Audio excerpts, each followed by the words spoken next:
Hi everybody, my name's Lauren. I'm a doll collector. I have been collecting dolls all my life. It's my passion, my hobby, what I do when I'm not working. And I wanted to start a channel basically to talk doll stuff. Show you some of my collection that's not like a look what I have kind of situation. It's just that I'd like to demonstrate like the finer points of doll art, and obviously my dolls is what I'm going to do it on. It's not like any bragging or anything like my dolls are more special than anybody else's. It's just like a learning thing. I want to learn. If you're watching with me, I want to learn with you. I want to do things like this just because I love doing it. And I hope that if you're checking out these videos and you decide to check out the channel, you love it too. It's also going to be what I envision for what I want to do is like not only doll appreciation, but buying, selling. I am, as I said, I've been doing this since I was 5. Right now I collect what's called artist dolls, specifically vintage artist dolls, because what I collect primarily wax dolls by Paul Kreiz and Peter Coe. They were made from the 80s to like the early 2000s. So basically my genre that's closest to my heart is considered like a vintage. And although every aspect of doll art I would like to cover and showcase, this is where I want to concentrate on expanding my personal collection. So some of the basis of what I want to talk about and what this channel is about is if you are selling any wax dolls by Paul Kreiz and Peter Coe, please let me know, because I am always interested. I love them.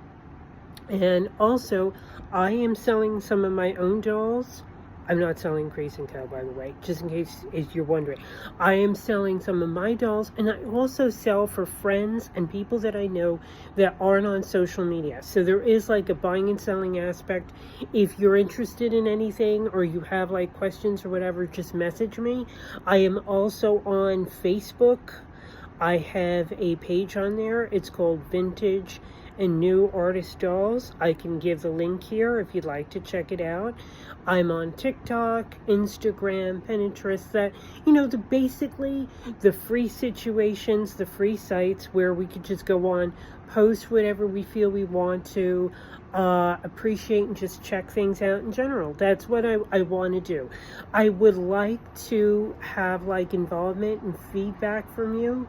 Please, let's do this.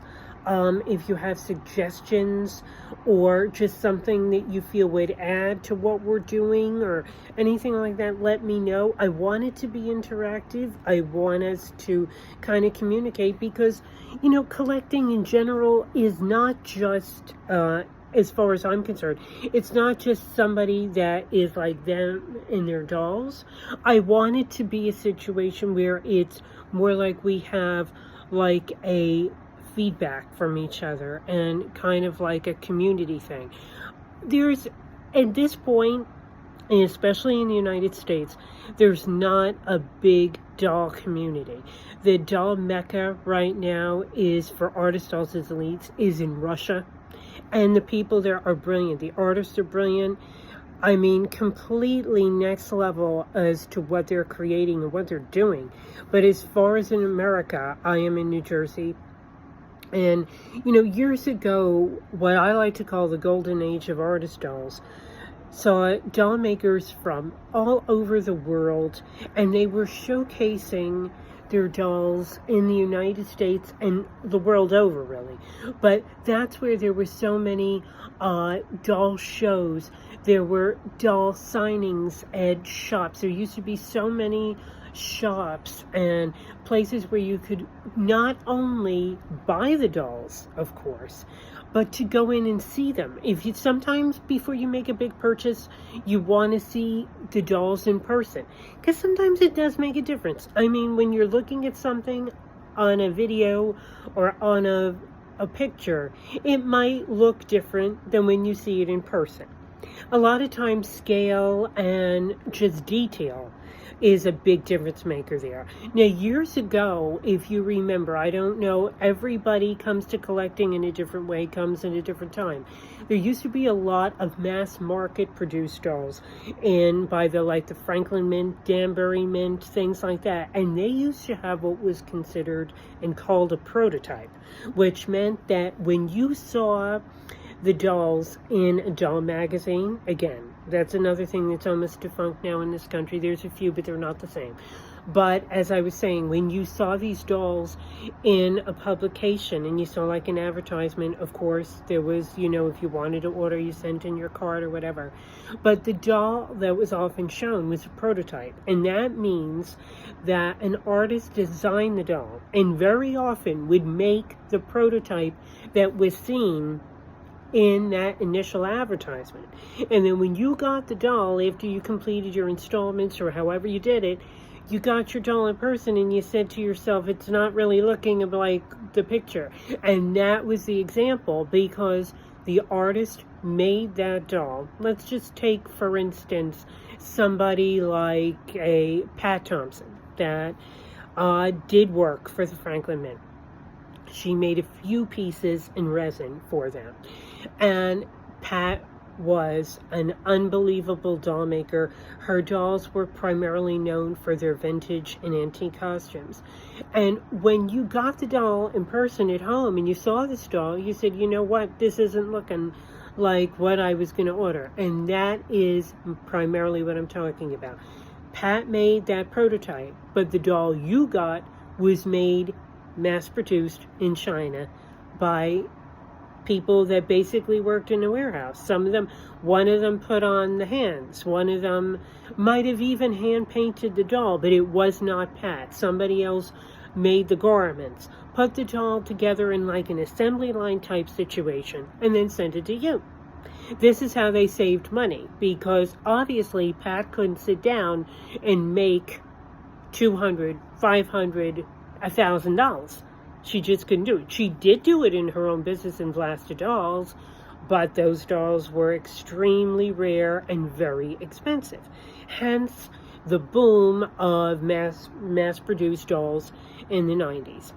The Franklin Mint, unfortunately, isn't even making dolls. If you collected Franklin Mint, you are in the same situation that I am now, that you are basically going on what is called the secondary market, which means that dolls were purchased.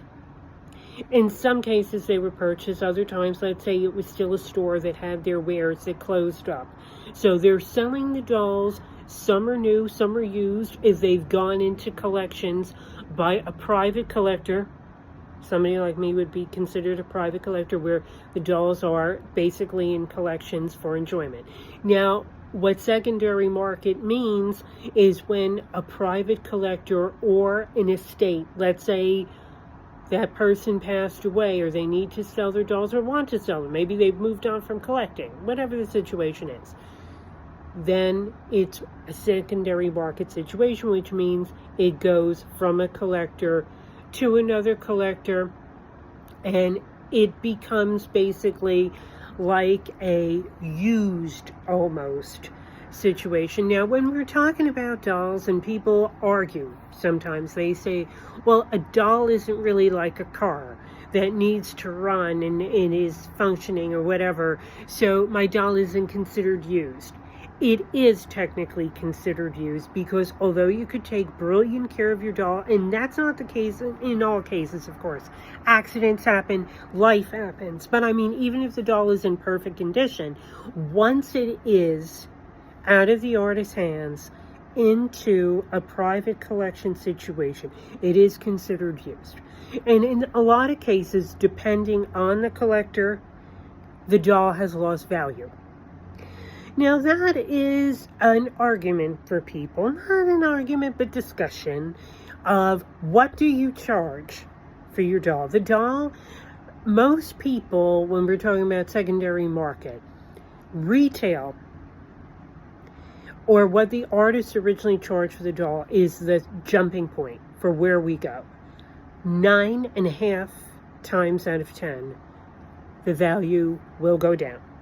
It will go down, by degrees on the doll's condition, the situation, how fast the seller wants to sell, and of course, every decision between a buyer and seller is personal. And as Rusty, she is a brilliant doll maker, still making her dolls, as a matter of fact, once famously said, when they asked her, they said, "What is my doll worth once I buy it from you and I want to resell?" She said the famous words, "A doll is worth what someone will pay for it." There's truth in that. There's also what is a market value. And when I say market value, it means like a current value of dolls, either of the same artist or manufacturer paid. And you can find these on ending of listing values, on just like Worth Point and things. You can go by old auctions, old prices realized, and get an idea of what the piece would cost. And as I say, especially in this economy today, with collecting on the wane, dolls have not in general appreciated in value. That is an honest point of view for me. Believe me, I've been doing this a long time. I've been selling dolls a long time. I have bought and sold dolls for every price imaginable. But when we're doing a generalization, when we're doing an average, that is the average. That is the truth. Also, there is like a market standpoint when people say they don't want to influence the market. Sometimes when you're selling way below average or you're selling way above average, that can affect like the general stream of what pieces are going for. I have seen this happen. I've seen like one or two different sellers or different, doll manufacturer that really influenced for the high or the low. And in the case when we're talking about something and the seller is very dead set on a very high price, while it's, confusing for people that don't know, primarily a lot of what's going on, and let's say a family is coming into it from a situation, from a state, they might be confused as to the price to ask. More than anything else in a situation like that, you're just not going to sell your doll and it's just going to sit there. That's your business. It's okay. But when something is valued really, really low, not only do you have people with unreasonable expectations of what everybody should be selling their doll for, you have something where now there's an influx of saying, well, why am I going to pay, like, let's say off the top of my head, $500 for your doll when this guy is selling his doll for $2? Again, this is a personal situation. Everybody's different. Every circumstance is different. But when you are going to sell something, you must consider all points of view and your own point of view before you do it. Because there is, it's not just you and the piece you're selling and your buyer. There's other people affected in it. And people have come to me in different cases and they say, what's your advice? I want to collect, I want to do things, and I want to add to my collection. My collection and my advice is, buy what you love. Do not buy for investment. People did that years ago, went drastically wrong. Dolls is something that you should emotionally connect to. Buy what moves you for whatever reason, what you love. If someday down the road you happen to sell these pieces, good, fine. What you get for it is an added bonus. But do not buy for investment. The market is uncertain. Doll value is uncertain. And it's something that you are literally gambling when you do it. So please put thought into it. Thank you for watching. Please continue to watch and check my channel. Dolls is the name of the game and what I want to do. Vintage artist dolls, appreciation, showcase, love. Give me your feedback. Thank you. God bless you. And I'll be back real soon, everybody.